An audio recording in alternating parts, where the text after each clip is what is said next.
Plant and Food Research, under contract to Prevar, has bred a new range of pears that combine the most desirable characteristics of both European and Asian varieties.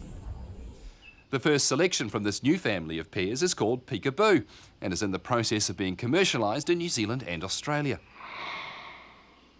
Prevar was formed in 2004, it became operational in 2005, and it was established by the New Zealand apple and pear industry together with the apple and pear industry of Australia to form a joint venture company to commercialise all the new apple and pear varieties that have been bred by the world-renowned Plant and Food Research Institute.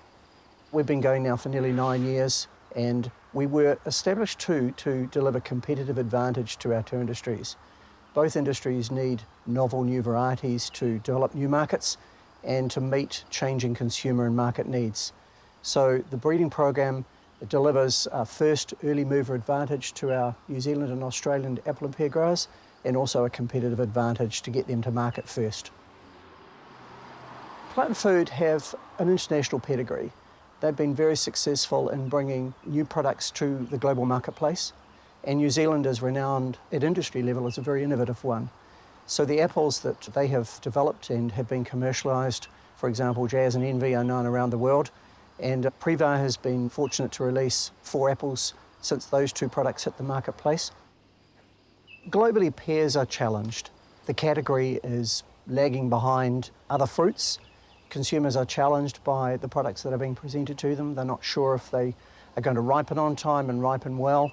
Cosmetically, they don't look as attractive as perhaps some of the new apples that are coming out. And per capita consumption of pears globally is in decline.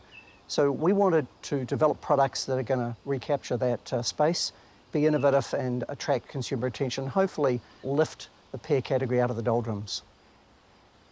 Plant and Food have developed this wonderful range of interspecific pears, and we wanted to capture and add further value to that. So we decided to create a family brand name for the entire range of fruits that are coming from the program. And after a search and some expert help, we came up with Piqa, P-I-Q-A, and that's the family brand for this range of new fruits. What I'm holding here is Peekaboo. It's the boo pear, but we have a suffix to go with the prefix Piqa, and it's a funny, quirky, imaginative name, which we think captures well the essence, the surprise, the delight associated with this new specific pear. This has complex parentage, but it's got a striking and compelling colour, a gorgeous but somewhat familiar, what we call pyriform shape, so we believe consumers worldwide will recognise this as a pear. But having Piqa fruit, the emphasis is on the fruit, not so much the pears. We don't want to necessarily get drawn back into all the concerns and issues associated with conventional European pears. We want new market space, new brand space, and that's the reason we came up with a family brand. No, this is sort of quite an interesting new one, Brett, because it's actually fire blight resistance, and it's got this nice big red fruit. You can see the background for the program basically is one that started off with a vision 30 years ago, when the then breeder at the time realised that there were a lot of faults with the current crop of both Asian and European pear varieties that were being grown and marketed throughout the world. And when he looked at the different types of pears, the vision was to create a pear that took the best of all those different types of pears into one.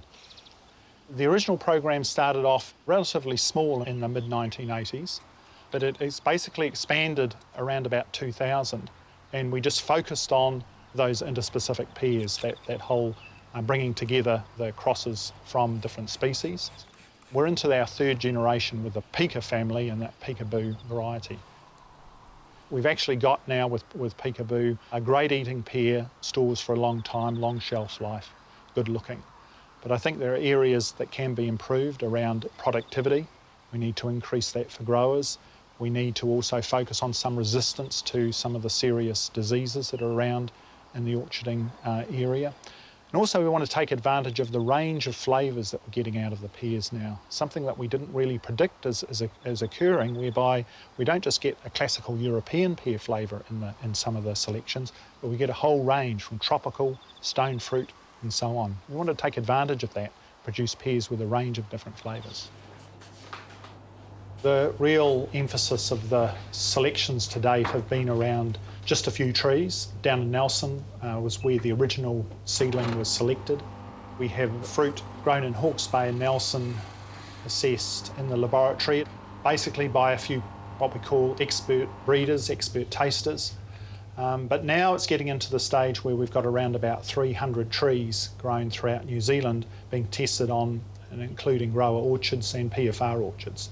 And there we can start to get an idea on susceptibility to storage disorders. We haven't seen anything to date, but we're also looking to see the productivity, define the productivity of the selection in more detail. What is the optimum maturity, the optimum harvest date for Peekaboo? Growers need to know this, keeping in mind that we've got different markets to satisfy, Asian, European, for instance. We already have global interest, both in the Pika range of fruit, but also in the Peekaboo brand pear. We will commercialise in the Northern Hemisphere at a time that is complementary to the business interests of the Australian and the New Zealand industries. And the reason we move into the Northern Hemisphere is it creates market pull for the exporting side of our industry, it creates brand awareness, and it creates investment in the category. And these are to the business interests of our two industries. But first and foremost, we'll start here in New Zealand and Australia this year.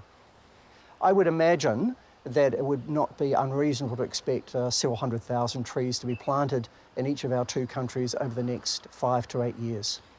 It's early days yet, of course. If the trees are planted or budded in 2014 for planting in 2015, then we might expect some fruit in 2017, 2018 and beyond.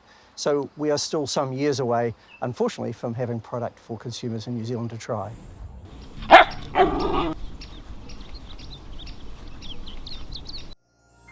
This program was made with funding from New Zealand On Air.